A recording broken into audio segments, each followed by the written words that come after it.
सतीश जी, सबसे पहले तो बहुत बहुत स्वागत आपका। और आप डायरेक्टर हैं व्यावसायिक शिक्षा एवं प्रशिक्षण निदेशालय। थोड़ा सा सबसे पहले अपने डिपार्टमेंट के बारे में बताइए कि युवाओं की हेल्प मदद आप कैसे कर रहे हैं युवाओं को आगे बढ़ाने के लिए। मैडम, हमारा जो डिपार्टमेंट है ये इंडस्ट्री को लगने वाला जो मेन मैन पावर है वो सिर्फ अपने देश के लिए ही नहीं, देश के बाहर तक मैन पावर अपन देते हैं। उसके अंदर बेसिक ये है, आईटीआई के अंदर आईटीआई का जो बच्चा होता है ये मिडिल क्लास फैमिली का होता है। मिडिल क्लास फैमिली में कम से कम टाइम में ज़्यादा पैसा कमाने वाला एक अच्छा कोर्स है। इसके अंदर बच्चों को टेक्निकल जो स्किल होता है ये 70% होता है और थ्योरी जो होता है 30% होता है। आज के डेट में कोई भी स्किल जो होता है उसको n नंबर ऑफ वैल्यूज़ है। वो वैल्यू की वजह से बेनिफिट क्या होता है, गरीब से गरीब बच्चा ये आईटीआई करने के बाद तुरंत रोजगार स्वयं बन जाता है। कुछ बच्चे रोजगार को जाते हैं, कुछ बच्चे सेल्फ एम्प्लॉयमेंट करते हैं और कुछ बच्चे वर्टिकल में इंजीनियरिंग के डिप्लोमा के सेकेंड ईयर को एडमिशन पाते हैं। राज्य में नियर अबाउट 419 आईटीआई है। ये 419 आईटीआई के अंदर कुछ शासकीय आईटीआई जो है 419 और 575 ये आईटीआई प्राइवेट आईटीआई भी है और कम से कम 1.5 लाख बच्चे हर साल यहाँ पे प्रवेश करते हैं। और ऐसा अपन लास्ट से लास्ट बच्चों तक अपन पहुँचते हैं। क्या उनमें से ज्यादातर बच्चों को रोजगार मिल पाता है? इम्पोर्टेंट हमारा जो स्कीम होता है मैडम, जिसको अपन स्किल कहते हैं, इस स्किल के अंदर मैक्सिमम 70% तक अपन उन बच्चों को सबसे पहले तो अप्रेंटिस देते हैं। अप्रेंटिस एक ऐसा है कि जिसमें इंडस्ट्री फैमिलियर होना ज़रूरी है पढ़ाई के बाद, और वो होने के बाद में बच्चों को अच्छा सैलरी इनांस होता है। इसके अंदर सबसे अच्छी बात ऐसे कि महाराष्ट्र गवर्नमेंट ने भी एमबीपीएस के अंदर उनको एडिशनल इंसेंटिव दिया है। बच्चों को इंडस्ट्री भी इंसेंटिव देती है, जिसको सैलरी कहते हैं, अपन अप्रेंटिस का सैलरी बोलते हैं। और इसके अलावा केंद्र सरकार के भी 1500 रुपये का एक प्रोत्साहन एनपीएस के अंदर मिलता है।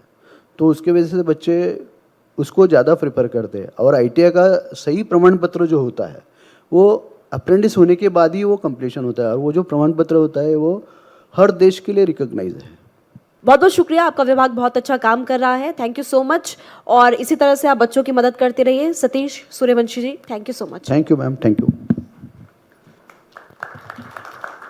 और सर आपने समय दिया, थैंक यू सो मच। साथ ही मैं महिमा आप मंच पर ही रहिए। सर प्लीज़ आप 2 मिनट का वक्त और दीजिएगा हमको। जैसे कि मैं बार बार यही कह रही हूँ कि ये पल बेहद महत्वपूर्ण है। कौशल विकास से कैसे युवाओं को कौशल उनकी प्रतिभा पहचान कर उनको कैसे मजबूत करना है, कैसे उन्हें आगे बढ़ाना है, सरकारी योजनाओं का लाभ कैसे मिल सके, ये आपका डिपार्टमेंट ही लगातार सुनिश्चित करता है। तो ये पल हमेशा आपकी यादों में रहे, हमारी यादों में रहे। इसके लिए एक छोटा सा मोमेंटो और शॉल देकर सर को सम्मानित करें। Thank you so much sir. Anil Sonawane ji को आप मंच पर आएंगे। इसके साथ साथ अमित कोठावले जी को भी मंच पर बुलाना चाहूंगी। मैनेजर हैं आप राज्य नवीनता सोसाइटी के। आप दोनों मंच पर आए और अनामिका आप सेशन को आगे बढ़ाएं, चर्चा करें। महिमा परिचय दे चुकी हैं अनिल सोनावने जी, एडिशनल सीईओ हैं महाराष्ट्र राज्य कौशल विकास सोसाइटी के, और अमित कोठावले जी मैनेजर हैं राज्य नवीनता सोसाइटी के। सर पहला सवाल अनिल सर आपसे है मेरा कि महाराष्ट्र राज्य कौशल विकास सोसाइटी का काम क्या है, सबसे पहले मुझे ये बताइएगा। Maharashtra Rajya Kaushalya Vikas society is a nodal agency to implement various skill development initiatives of government of Maharashtra. And again, union governments skill development initiatives are also implemented through our society. Skill development, you know that we give or we impart skill development training to the youths, any youth who is between the age bracket of 15 to 45 years of age, and who is willing to take the skill development training. And as we all are aware that this skill development is a very dynamic field nowadays, because in older days, whenever if you acquire any skill, you can conduct your career, or you can be relevant throughout your life. But nowadays we have to upgrade at least for 5 to 6 times in a lifespan. So that to understand this importance of the skill development, to implement various policy initiatives. This is the main objective and main function of our skill development society. और DD Pawar ji, आपका बहुत बहुत स्वागत है Republic media network में। हम बात करें विकसित महाराष्ट्र और मजबूत राष्ट्र की, कि कैसे महाराष्ट्र आज आगे बढ़ रहा है, कितना विकास हुआ। और हमने देखा है कि जब भी विकास की बात, और प्रधानमंत्री मोदी हमेशा कहते ही हैं कि युवा भारत का भविष्य है, तो युवाओं को आगे बढ़ाने के लिए महाराष्ट्र की कितनी भूमिका, क्या भूमिका है, इस पर चर्चा लगातार हम लोग कर रहे हैं। और मेरा पहला सवाल आपसे यही है कि रोजगार सृजन, यानी कि अगर हम देखें रोजगार के अवसर के लिए, तो केंद्र सरकार भी कौशल विकास पर लगातार जोर दे रही है। इस पर आपका क्या कहना है? प्रथम मैं आपको ये कहना चाहता हूँ कि हमारा जो विभाग है, विभाग में हमारे अलग अलग वर्टिकल्स हैं। फॉर एग्जांपल जैसा एक महाराष्ट्र स्किल डेवलपमेंट सोसाइटी है, जिसमें शॉर्ट टर्म जो ट्रेनिंग रहती है वो दी जाती है। देन महाराष्ट्र इनोवेशन सोसाइटी है, उसमें जो इनोवेटिव आइडियाज़ जो रहते हैं कैंडिडेट के, तो उसके लिए वो हम उसको सपोर्ट करते हैं, उनको कुछ पैसा देते हैं, फाइनेंशियल असिस्टेंस करते हैं, उनके लिए कुछ कंपटीशन रख के जो अच्छी जो उनकी जो आइडियाज़ है उनको प्रैक्टिकल इसमें करने के लिए मदद करते हैं।